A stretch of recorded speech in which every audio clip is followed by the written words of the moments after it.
Hola a todos, aquí Nick de Jurásica Producciones y esta vez no estoy solo. Jamás estoy solo. Nunca. Hola gente, ¿cómo están? Yo soy Constanza y hoy vamos a estar hablando de Dinotopia, la serie de 2002 producida por Hallmark Entertainment.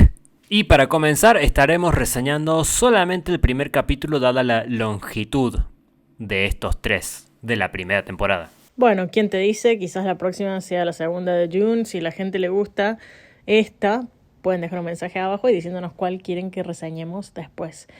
Y bueno, esta peli, yo quiero agregar el dato de que ganó mejores efectos visuales, un Emmy a los mejores efectos visuales. Así que, guarda, ¿eh? Y no solo eso, esta serie está basada en el libro del mismo nombre, Dinotopia, del autor James Gurney, de quien ya hemos hablado en diversas ocasiones en este canal. La serie adapta bastante libremente este libro y lo subdivide en 3 capítulos. Empezaremos a analizar el primero a continuación.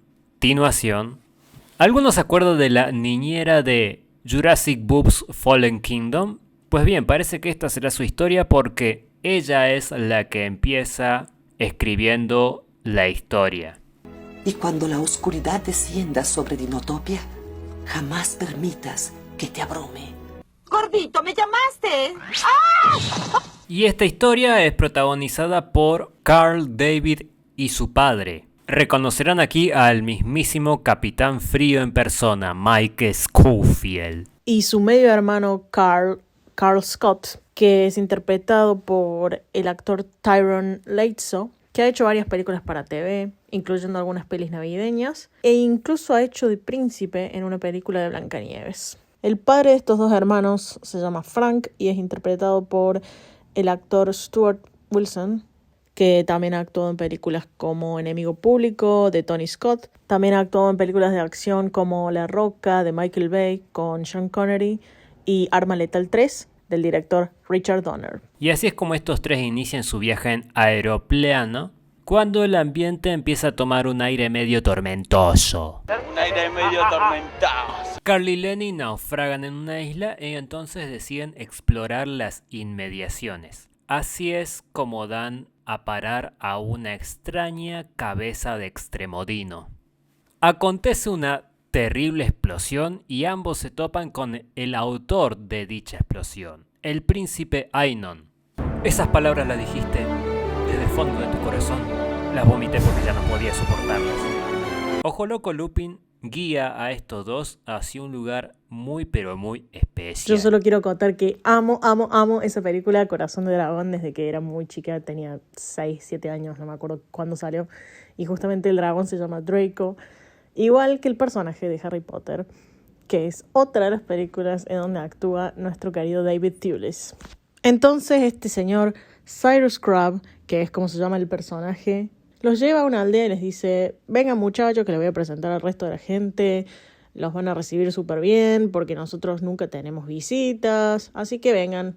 Y los hermanitos están atónitos, no entienden nada, porque la aldea es una aldea perdida en el tiempo, como si fuera de la época medieval, y tiene unos carteles que en vez de tener letras de algún alfabeto conocido por la humanidad, tienen huellitas de patitas.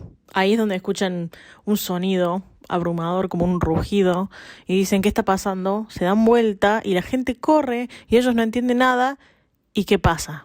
Aparece un temible anquilosaurio realizando destrozos en el pueblo. Primera criatura que podemos ver casi en su totalidad, tomando en cuenta que ya apareció en una décima de minuto una criatura marina.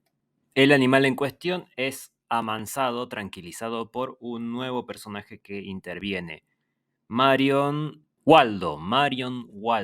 Algo que me llama mucho la atención de esta escena es el hecho de que se oye mucho murmullo de la gente que está en la calle, pero si uno le presta atención, las personas que están detrás solamente pasan caminando, cada uno en lo suyo, todos con la boca cerrada, o sea que ese murmullo, vete a saber, capaz que son los dinosaurios. No son los primeros.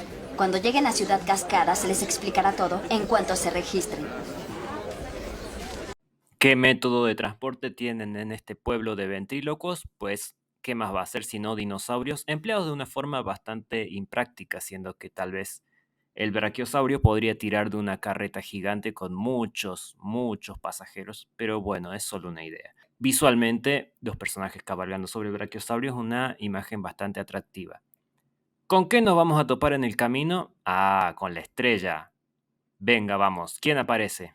Y acá me voy a poner de pie y voy a pedir un aplauso porque aparecen no uno, sino 2 tiranosaurios rex. Y en este momento, ¿qué pasa? Por supuesto, como en toda escena de tiranosaurio, tiene que haber una tormenta, tiene que ser de noche, tiene que haber relámpagos y tiene que haber en algún momento una casetilla o algo de madera que se rompa y se te caiga el techo encima. Y ahí cuando están escapando de los tiranosaurios, los hermanitos y Marion, en un momento aparecen unos seres alados y uno de ellos pregunta, ¿qué es esto? No entiendo qué está pasando. Y Marion les explica, tranca, no pasa nada, estos son los Skybugs y están acá para ayudarnos. En ese momento parece que se calma todo un poco y se baja uno de nuestros pilotos y dice, hola, yo soy Onu, soy el líder de los Skybugs. Y en ese momento Carl se acerca y el señor le dice, no, alto. Nadie se puede acercar a estas criaturas porque no son mansitas. Solamente un jinete certificado se puede acercar. Y esto es un dato muy importante para el futuro.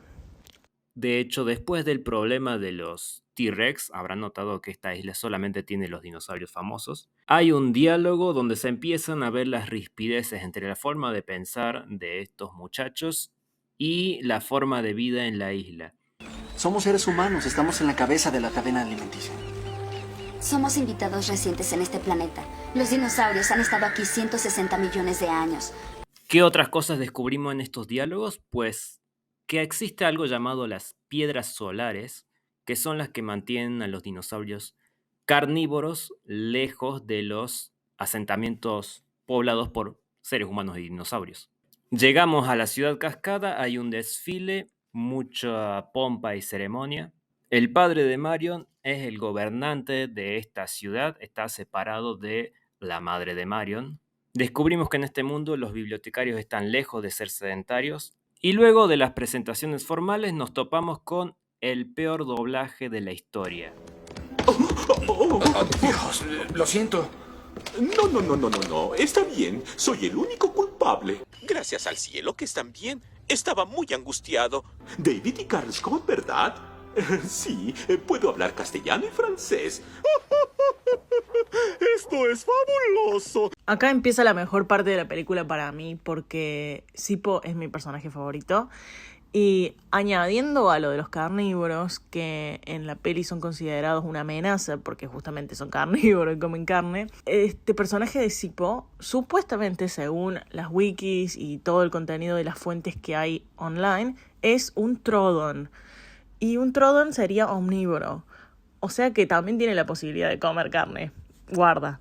Pero otro dato es que Troodon en realidad no es una categoría que se use, porque los ejemplares que se consideraban partes de Troodon en realidad son partes de un dinosaurio y parte de otro. Esas dos especies serían Latenivenatrix o Stenonychosaurus. Entonces Zipo es una especie que la verdad no sabemos cuál es. Zipo es omnívoro, así que te puede comer, básicamente. Lo que sigue es Zipo invitando a los hermanitos a una cena a su casa, en donde surge el tema un poco incómodo de los dinosaurios y sus parejas, entre comillas, humanas. No una pareja romántica, sino como una pareja del alma, como su alma gemela humana, que son asignadas a los dinosaurios y es como una especie de vínculo de por vida. Acá vemos que los hermanitos están discutiendo porque David se quiere quedar y dice, este lugar es maravilloso, es increíble. Y Carl dice, no, yo la estoy pasando muy mal, se me acaba de morir mi padre, me quiero ir de acá, no quiero tener una pareja dinosauria. Mientras tanto, Marion con su padre está teniendo una conversación en la cual hablan sobre la madre de Marion y que ella le dejó su más preciada posesión, que es una piedra del sol. Estas piedras que dan poder a toda la ciudad y que mantienen el orden social. También le deja una carta y le dice que quiere que ella sea la figura principal del desfile que se va a hacer en la ciudad. A todo esto podemos ver que Carl está espiando y está escuchando todo esto. Y a su vez a Carl lo está espiando nuestro querido Lupin.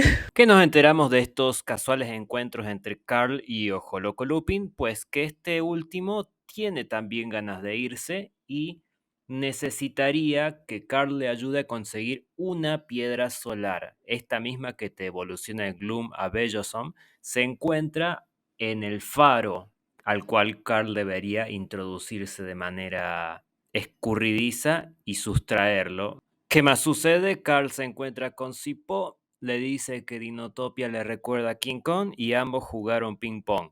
Que empieza a gestarse una especie de triángulo amoroso entre Marion, Carl y Lenny, que desemboca en una pelea entre los dos hermanos. Caen por el precipicio. Todos se asustan buscando a los problemáticos hermanos, los cuales han sobrevivido. Michael Scofield está un poco inconsciente, pero su hermano lo lleva hasta una serie de grutas. Y así cerramos momentáneamente este análisis del primer capítulo con el misterio de lo que hay dentro de esas grutas. No se olviden de visitar el canal de la camarada Constanza, suscribirse, darle a la campanilla y todo eso. Así están al tanto para cuando tengamos el análisis del 2 y el 3. Muchas gracias por estar allí. Nos vemos.